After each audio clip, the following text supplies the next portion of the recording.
the very questionable return of the unofficial Apple Weblog. This is MacVoices. Today's edition of MacVoices is supported by ExpressVPN, the VPN that just works.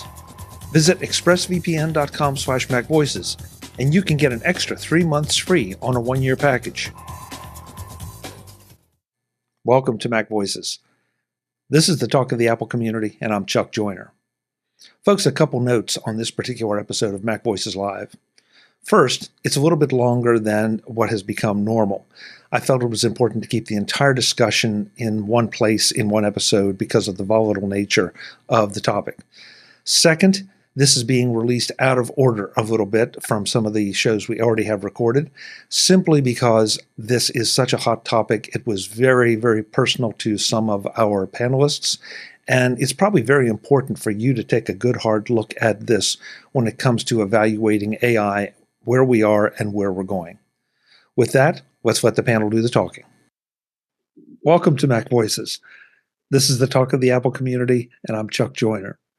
Folks, this is MacVoices Live. It is Tuesday night, 8 p.m. Eastern, 5 p.m. Pacific, whatever time it is, wherever you are. We're on YouTube at youtube.com/MacVoicesTV. We wish you were here with us. You can do so by just joining the chat room at that URL. We have friends piling in there. In fact, a couple more just came in just since I glanced over. So we'd love to have you there. Come on in, share your comments, thoughts, ideas, and whatever. With that, we have a panel that is riled up this morning, or this evening. This morning, boy, I'm telling you, not good here. Depends on what part of the world you're in. Yeah, really. They're riled up over the first story we will cover, but first we're going to find out who's here, and then we'll get to that and turn them loose. Up in my top left corner, as always, Mr. David Ginsburg. David, good to have you. Good to be here. Can't wait to see everybody at MacStock, of those who are going, and this is going to be a great chat. Yeah, this first story, hot. Yes, very hot.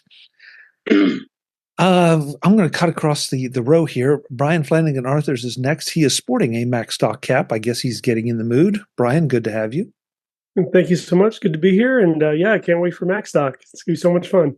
It is. It is. Beside him is a face you might not recognize, or you might if you are a longtime MacVoices Live watcher.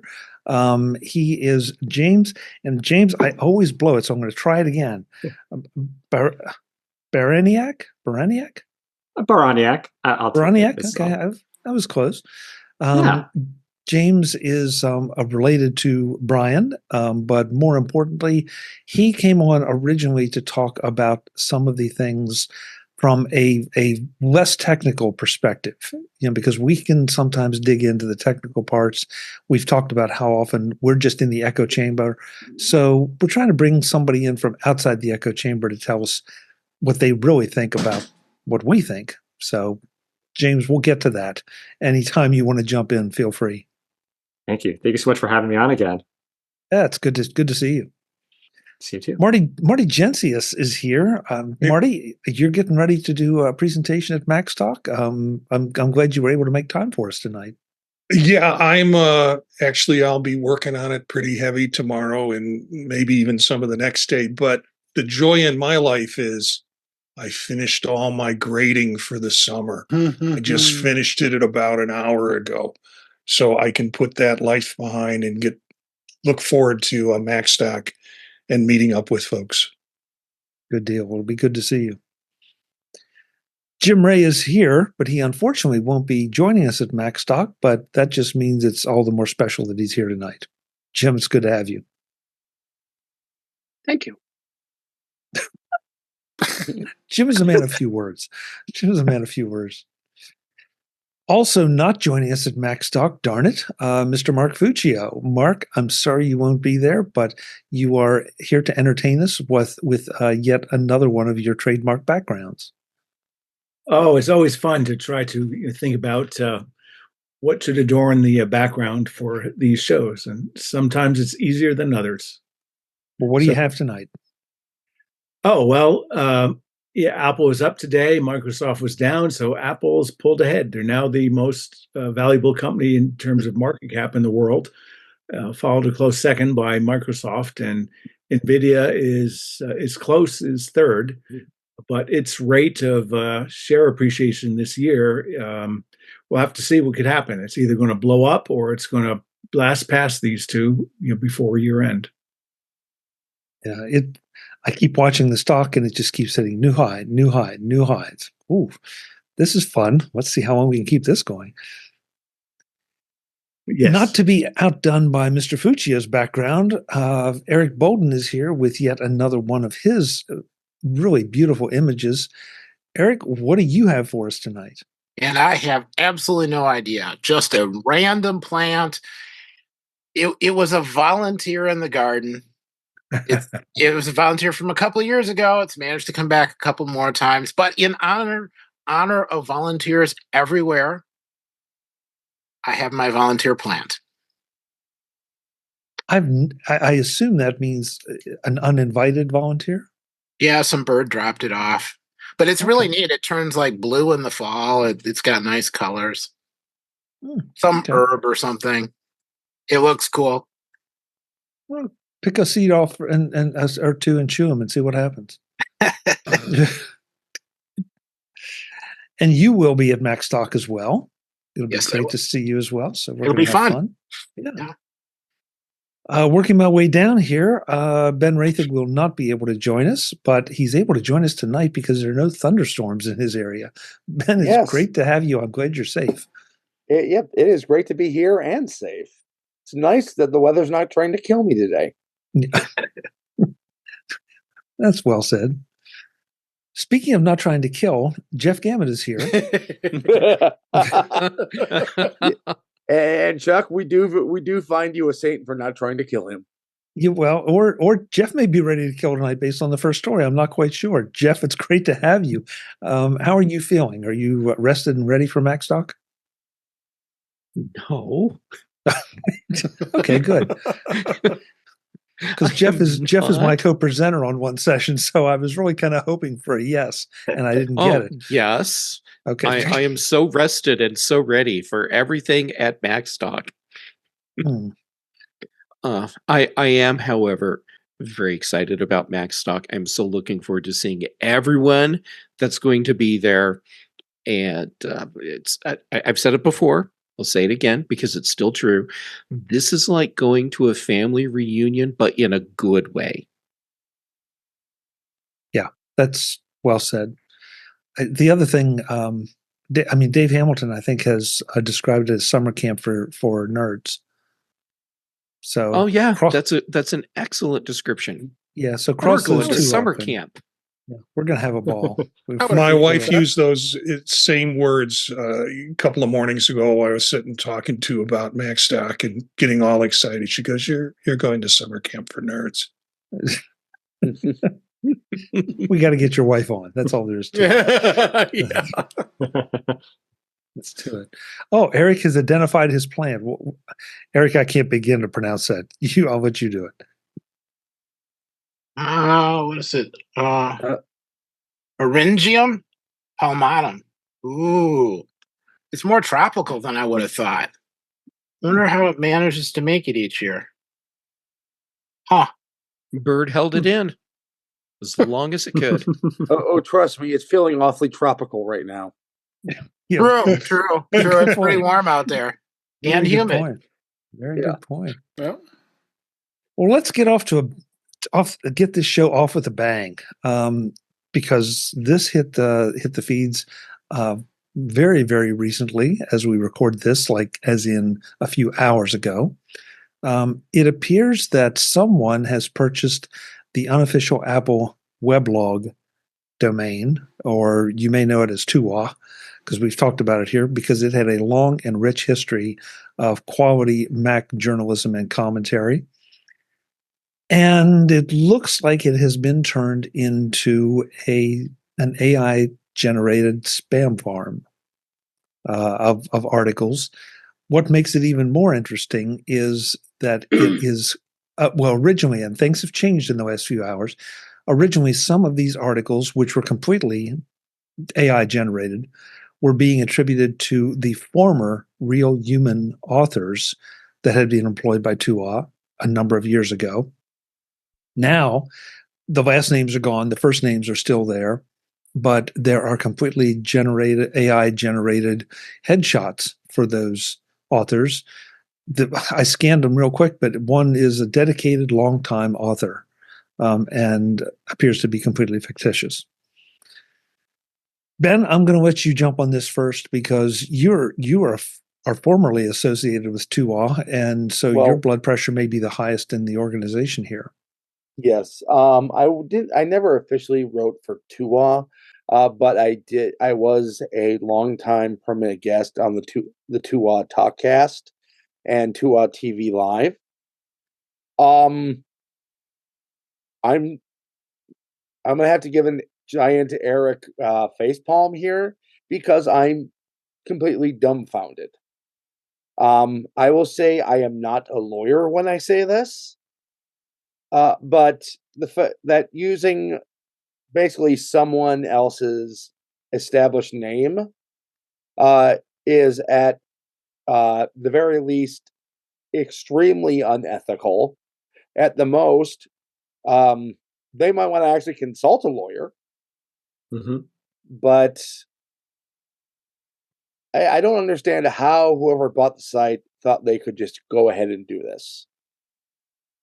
And exactly how they thought they would have actually gotten away with it without all the former TUAW writers finding out about it, because Gruber found out about it.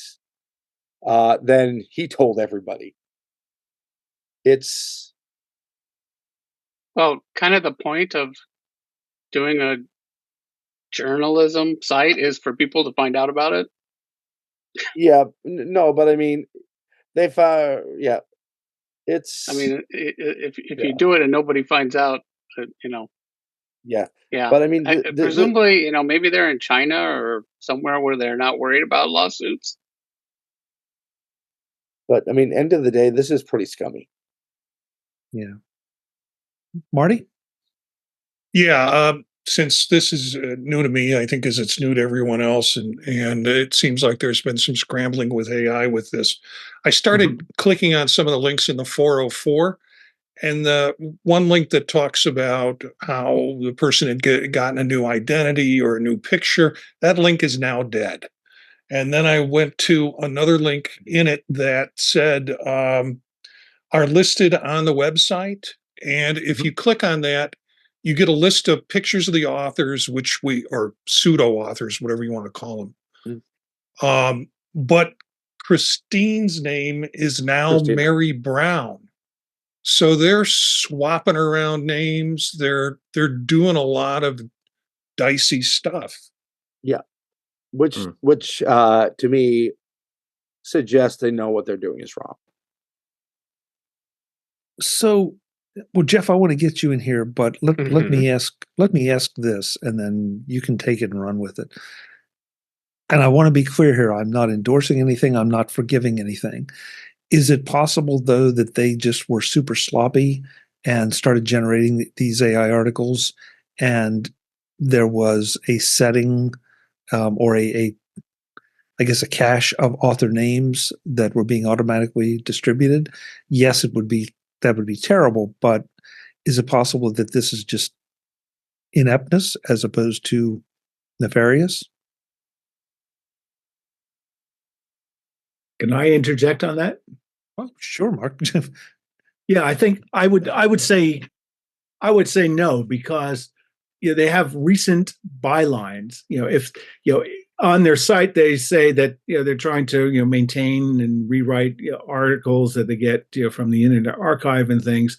So maybe that's fine and well, and it's doubtful whether they should give an appellation to Steve Sandy or Christina Warren or Mike Rose or other writers for an AI generated article.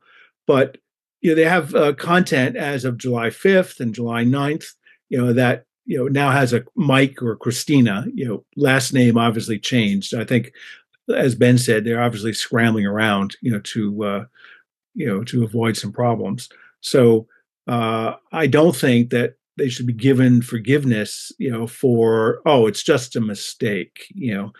That's the sort of It's stuff that Zuckerberg and Sam Altman use. Oh, it's just a mistake. Sorry, we really wanted to make the world better for people, but they're just trampling on other people's names and copy names and attributing content to them. Which again, I don't know the legality of that. I don't know if that's legal or has a cause of action associated with it.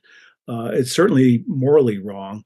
And it's I'm fascinated that somebody would try to resurrect something like this, and think it would be worth the time and energy to to try to make an advertising buck off of something that went out of business 8 or 10 or 12 years ago. It is probably worth noting that if you go to the 404 Media article that I posted, that you will see screenshots that have the site has now been altered, but screenshots that were captured earlier today. And if you, I mean, the one individual pictured there that I know personally and has been on the show, Brett Terpstra, and that is not Brett Terpstra by any stretch of the imagination. It's not Christina Warren. It's not Mike Rose. Yeah, definitely not William Gallagher. Yeah, so this is kind of unbelievable. Jeff, I Bud Mark slide in there ahead of you. So now, before you explode, please give us your thoughts. Okay, let's start with deep breath. Holy forking shirt balls. This is absolutely insane. And all of the ideas about, we should give them the benefit of the doubt. No, it's okay to not give Web Orange Limited benefit of the doubt in this case. Web Orange Limited is a Hong Kong-based online advertising company. And you remember years ago when iLounge went away? This is the company that bought them, and it didn't go well. And now we have this. Okay, so what happened based on what information is available on the TUAW website currently is that they bought the domain from AOL, YouTube, whoever owned it. They did not buy the content. So then, based on what was there as of at least an hour ago, they went and scraped all of the content that's been stored online, maybe Wayback Machine or something like that, to get all of the old TUAW content. That included author names, and then they took all of this content and refreshed it. For those of you that are listening, not watching, I just did air quotes. So all of this content was then run through some LLM platform that modernized it, and they left the authors' names associated with the articles. Then they went and generated fake LLM generated bios for every single author. Then they generated LLM generative AI images for each of the authors, and they were presenting all of this content as if it's current and new. And some of the authors were commenting online, like one of them was talking about a piece that they wrote in like 2011, and it's presented as something that was written in the last couple days, and it has been updated, but you can tell it was run through an LLM to refresh it because it has all of the thumbnails, all of the indicators to let you know this was machine generated, not person generated. And so what they have done is presented content as if it was written by all of these people that at one point worked for TUAW, but none of them do now because they were all laid off years and years ago. So, yeah, to say that this is immoral and unethical is the best case scenario for this. What they're doing is straight up wrong. They are now, because of the poor quality content that they're putting out, they're damaging the reputation of these authors. And when Mark was shaking his head, no, to you earlier about should we give them the benefit of the doubt? Circle the date, because this is 2 weeks in a row. Mark and I have flat out agreed on something. No. Do not give them the benefit of the doubt. They knew exactly what they were doing. And the whole purpose of what they're doing is to ride off of the potential SEO goosing that they think they will get because of the TUAW name and the author names to sell ads. That's all they're doing with this. And I am not an attorney, although I have played one on stage. So I'm assuming that should the authors decide to band together and file some sort of lawsuit against this company, it would have a fair likelihood of being able to go through the legal system or the courts. The problem is this is a company in Hong Kong. So good luck getting any sort of resolution that works out ultimately to benefit the authors, because how can you enforce civil litigation with a company that's not even in the United States? The actions we have been seeing over the past hour or two clearly indicate that this company is starting to see the backlash. We know they have already received a very sternly worded letter from Christina Warren because she said so online. Mhm. My guess is that they have received sternly worded letters from other people. Some of them may have been authors.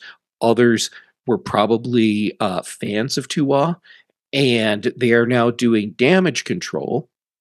And my guess is they really didn't think this was going to be a big deal. They're just doing what they do, and they're in the F around and find out phase of Apple fandom. And so now they're scrambling. They took the last names off, and they're coming up with some fake names now, it looks like, at least in a small way. Mm-hmm. No, this is completely wrong. This is completely horrible. And this is a nightmare for the people that wrote for TUAW. This is a nightmare for me, because this is a scenario that I could see potentially happening at some point down the road with all of the content that I have written for online websites. And just to be clear, I'm not saying that I think something is like this is going to happen to Mac Observer, where I worked for years. I'm just saying this is a scenario that is very easy to see happening with other sites, and ultimately it could have a negative impact on me as well. This edition of MacVoices is supported by ExpressVPN, the VPN that just works. Yeah, I know, everyone is constantly telling you about securing your data, ensuring your privacy, and watching who is watching you. It is an unfortunate truth of life in the connected 21st century. You do need to protect yourself from data aggregators and brokers who want to make money off of you, without your consent, and usually without your even knowing about it. One of my solutions to this problem is ExpressVPN. It takes literally seconds to set up, and then forget it. My data traffic is encrypted, and that cuts way down on what anyone who is trying to find out about what I'm doing and what I'm watching can. No one needs to know that unless you want them to, and I can't imagine why you would want them to. If there's a reason, let me know. Otherwise, do what I do on my Mac, iPhone, and iPad, and use ExpressVPN at home, on the road, or wherever you want privacy. And really, isn't that everywhere? Protect your online privacy today by visiting expressvpn.com/MacVoices. That's ExpressVPN, expressvpn.com/MacVoices. And you can get an extra 3 months free. expressvpn.com/MacVoices. Thanks to ExpressVPN for supporting MacVoices. David's in next. Before he comments, though, I want to welcome Webb Bixby. Webb had to join a little bit late. Webb, it's great to see you. We will see you too at MacStock at the end of the week. So glad to have you. Looking forward to seeing everybody, and had to get work done so I could go to MacStock. So you hate it when it happens at quarter end, and that's what this is. So I'm right there with you. I had the same kind of day. So we'll shift over to David. David, what are you thinking about this? No, I just want to make comments about this. I'm just going and reading some of Christina's posts on Mastodon, as well as looking at their About Us page, which makes me even more ill than Jeff is right now. Saying our history, that's our saying audience. A lot. Oh, yeah. Just reading our history, our audience, our content, our editorial integrity.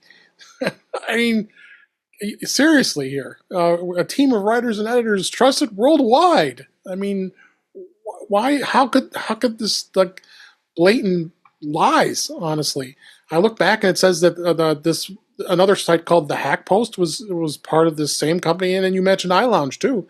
It's obviously that same person that got caught with iLounge and with what they did. So yeah, I'm with you. I'm with you, Jeff, and with most of you here. It's absolutely disgusting, honestly.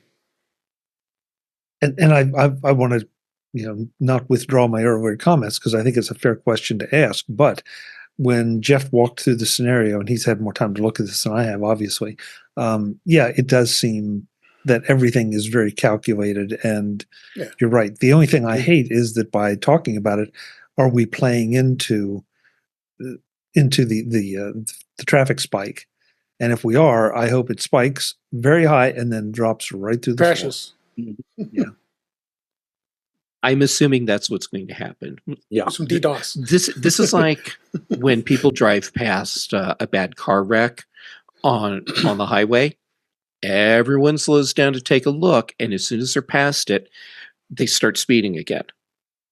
And I think that's what's happening here. We'll see people going to look and see what's going on the site, and then very quickly they will just stop going. It really is truly amazing. Just going through here and looking at the number of articles, like you said, Dave, the number of articles, 1,500 articles, and the site just went up. Yeah. Yeah. What human can write that many articles in that's months, isn't it, Jeff? Yeah, and they went and scraped old TUAW content and then let an LLM update it.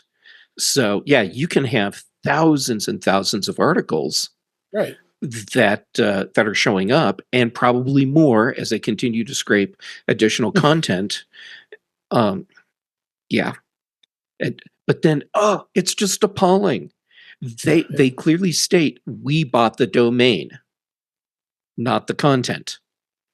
And yet they then went and scraped all of the content that they say they did not buy, and then started posting it, munged up with some bad LLM work.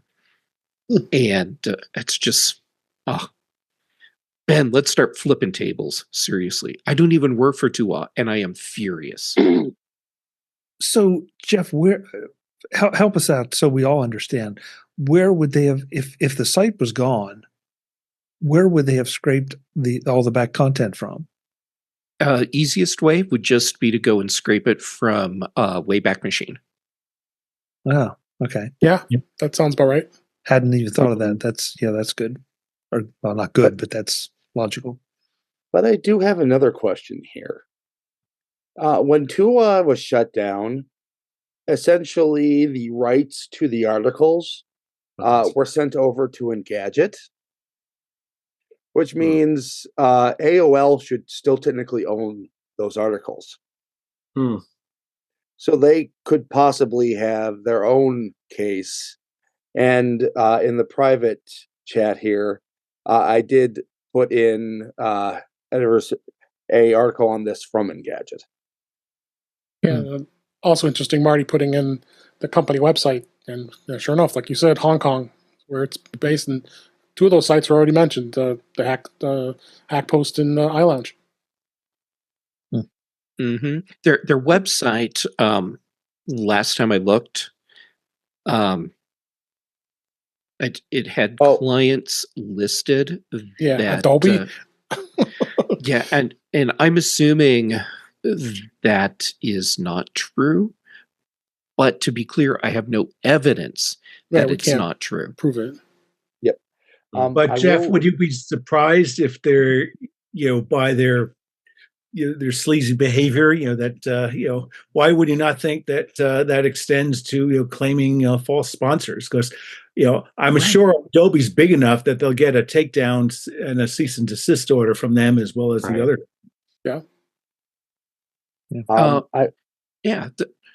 It's one of those situations where, regardless of whether or not WebOrange is telling us the truth about who their clients are, it doesn't matter because they have already broken the trust. Sure. I went to the bottom of the page and scrolled, for older articles twice. And so it's showing me page 3 of 2,665 pages. I mean, just come on. Some fast fingers. James, I want to ask you, now you've heard us rant and rave, or some of us rant and rave here about this. As someone who is less technical, well, I shouldn't say that. I'm just going to ask you, how do you feel about this? Are you enraged? Is it just the nature of the internet today? What do you think?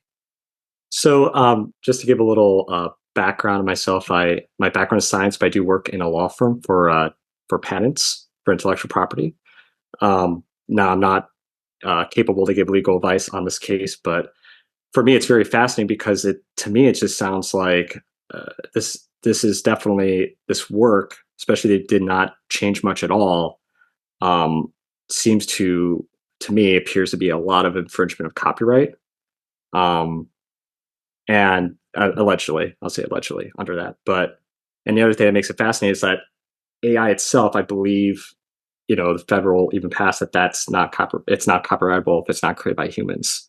And in terms of intellectual property, sorry if I'm rambling a little bit, but there are, even though U.S. Laws don't apply to Hong Kong, for example, there are member countries that have agreements in terms of trademarks, copyrights, and patents known as WIPO. And I believe Hong Kong may be one of the member states. So this brings up so many interesting points of what are the grounds, who has been mentioned earlier, Engadget may actually own a lot of those works that might be modeling off of this, and what would kind of bring into play, because there's so many questions in intellectual property, especially with AI, and it is developing so fast that for someone me that's kind of a foot in the door in one end of intellectual property, but also don't have foot in that writing these articles, being very technical in that case, it does seem enraging, because you could just have that almost identity stolen in the case of your own works, and that definitely needs to be a lot of ways for the courts to be able to stop that or impede on that, the cease and desist on that. Yep. And I would like to say, from the Engadget article on this, they did confirm that they still do host the TUAW archive on that site. On which site? Engadget does. On Engadget. On the Engadget site. Yeah. In fact, the exact quote from Gadget, TUAW doesn't say if AI was used for those, in quotation, rewrites, but a comparison between the original archive on Engadget and the rewritten content on TUAW suggests that WebOrange Limited put little effort into the task. Well, if that's the case, then that's just flat out theft. Yeah. Allegedly. Because we cannot give legal advice. Yes. Yeah, allegedly. Again, I still have to finish law school to say full on, but because you could have derivative work for copyright, but you have to be able to have enough original sauce, as you would say, added on top, to really distinguish it from the original work. And in this case, from what I'm hearing, it sounds like they're even creating some form of not even just copyright, but also problems with the moral rights of the authors by using their likenesses, using their names at one point. So there's a lot of different things that in this case seems very wrong. Not only not only just moral, but also allegedly could be, placed forward to courts if there needs to be a suit pushed forward. Yeah. I think the thing that, with all due respect to Ben and Christina and everyone, Brett, the whole crew, the whole former TUAW crew, the thing that enrages me about this is the poster child for what the future could be of the internet. That somebody decides that they could just go and steal content, rewrite content. In this case, they purchased a well-known name, or frankly, a lot of this could have been being done and we wouldn't have even known it unless you stumbled across it by accident. Sorry. I mean, rewriting stuff was a problem even in the human days. Absolutely. Right. Absolutely. In fact, there's some stuff we could talk about in After Dark, but anyway, I guess the point is that this is the kind of thing that gives AI a bad name, a really bad name. Yeah. And take it a couple steps further. Everybody, most of the people except James, have spent a fair amount of time doing MacVoices Live. And so what if, as the tech gets better, what if we all get cloned or our voices are changed or copied, and maybe even our likeness is copied, and then those models are used to say some very obnoxious things. Not that we don't say obnoxious things here now, but some really obnoxious things. It gets a little scary, and so I'm putting myself in Christina's seat and Brett's seat now, and thinking about, okay, and Jeff's seat too. This could be any of us. Yeah. And in this case, it's the written word or on a screen or on a website, but it could go to voice, it could go to video. It is a little bit frightening. Yeah. I think in this case, the only good news is that it was done so poorly. But that's not going to be the case going forward. Good point. No. Good point.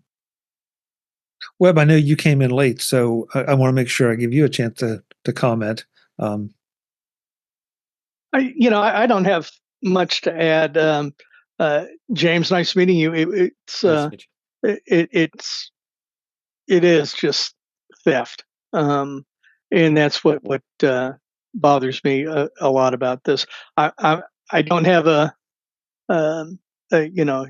place in this fight other than as a consumer, but it's just sad, and I feel sorry for the people that I know and the people that I hope to know that have done work and put their blood, sweat, and tears, if you will, into a content and have it be just stolen like this. So, Jeff, I'll give you a hug when I see you. So, I'm looking for that hug on multiple levels, and this just adds new depth and dimension to it.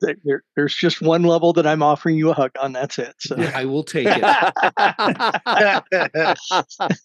I'm really relieved to hear that. Mark, how about if we give you the last word on this, and we'll move on to some other things. Okay, well, I've been quoted in TUAW, many times over the years, from my past association with Drobo Data Robotics.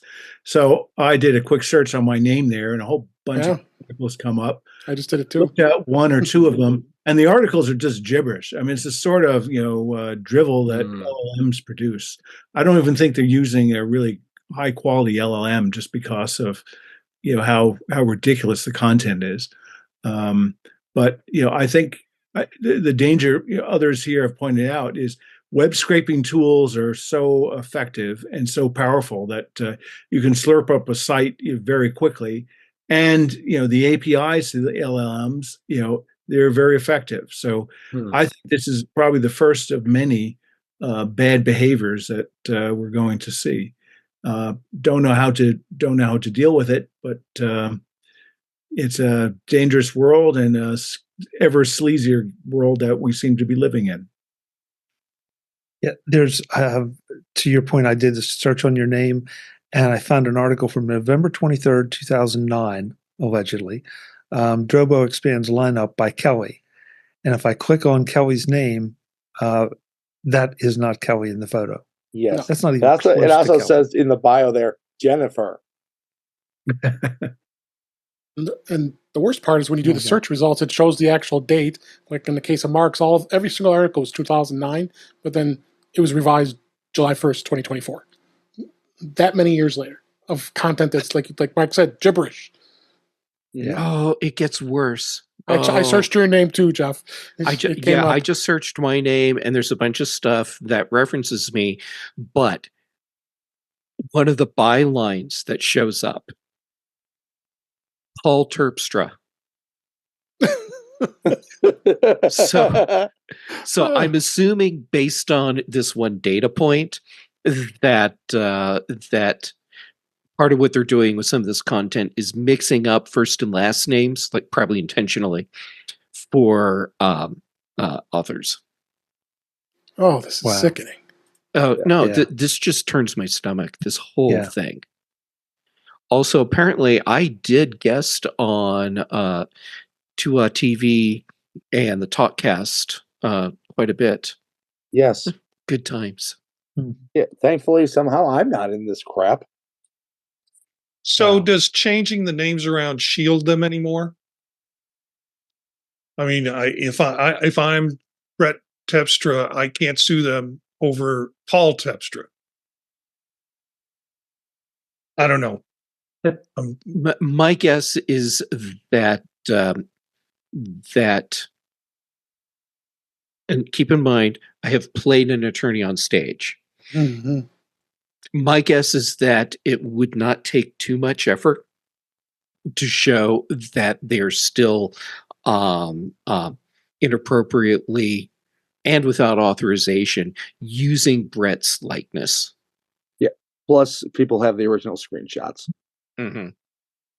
Holy crap, the list of authors keeps on growing. I looked at it before and it was sort of like a page and a half. Now it just goes down page after page after page. So they're busy at work covering their tracks. Oh yeah. Well, they're not. I just Googled mine or searched for my name here, and 1, 2, 3, 4, 5, 6, 7 entries mention me. And the articles are by Joshua, Jason, Brian Allen, Linda Miller, Dana, Paul Jones, and Kelly. Do we need to see who's watching us in the chat room? They might be taking tips. Wouldn't be the first time.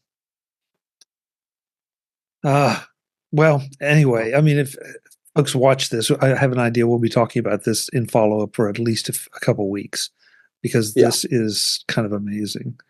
But you're right, it is disturbing when I hadn't even thought about searching on my own name, and there it is. Mm-hmm. Now, admittedly, that's back 2010, 2009. Doing the zombie site thing is pretty common for companies that are just trying to get some SEO juice for ad sales. This is just absolutely crass the way this one's happening.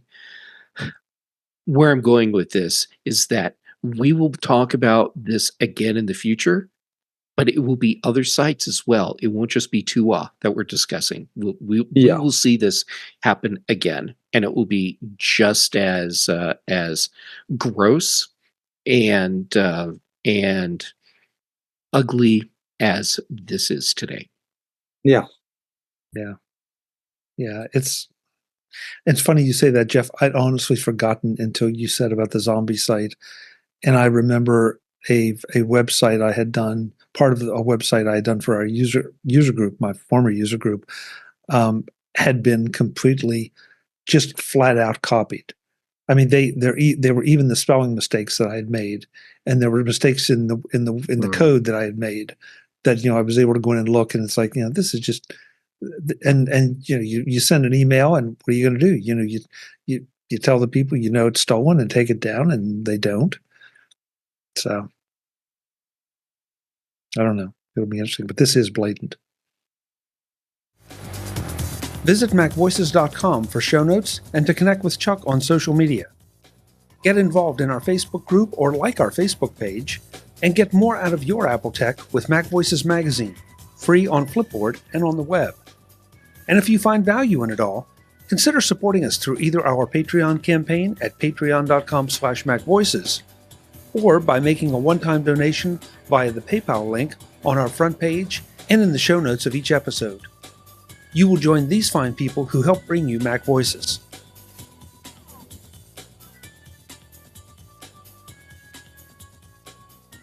Advertising handled by Backbeat Media at backbeatmedia.com. Bandwidth provided by CacheFly at cachefly.com.